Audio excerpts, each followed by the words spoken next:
আসসালামু আলাইকুম রহমতুল্লাহ। আজ বাংলাদেশ হারছে। বাংলাদেশের জনগণ যতটা কষ্ট পাইছে তার থেকে বেশি খুশি হয়েছে লর্ড শান্ত। লর্ড শান্ত চিন্তা করছে যে যেহেতু আজকে আমি নাই, বাংলাদেশ এই বড়সড় খুব বড় ব্যবধানে হারে। কিন্তু লর্ড শান্ত তুমি জানো না যে বাংলাদেশ খুব ভালো খেলছে। তুমি আজ খেলো নাই বিধায় আজ কত মানুষ খেলা দেখছে তুমি জানো না। কত মানুষের মন থেকে দোয়া করছে বাংলাদেশের জন্য, কিন্তু বাংলাদেশ হারছে। এতে আমাদের কোনো কষ্ট নেই।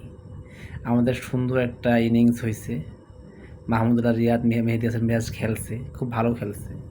মাহমুদুল্লাহ রিয়াদের যে 98 রান, এটা তো আমাদের প্রাণ শান্তি হয়ে গেছে।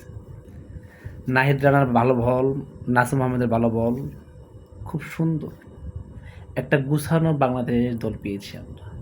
হেরে গেছে তাতে কোনো কষ্ট নাই, কিন্তু তুমি যে দলে নাই এতে যে কি শান্তি, আহা হা হা, তা তোমাকে বুঝাইতে পারবো না বাবু। তুমি আর দলে ফিরো না। আমি দলে শান্তি চাই, লর্ড শান্তকে চাই না। তুমি দলে আসিও না, আসিও না, আসিও না তীরে। তুমি দলের পাশেও আসিও না। আল্লাহ হাফেজ। আবারও কোনো সময় দেখা হবে চশমা ছাড়া, যদি বাংলাদেশ জিতে। আর যদি বারবার হারতে থাকে আমি চশমা চেঞ্জ করব, কিন্তু চশমা খুলবো না।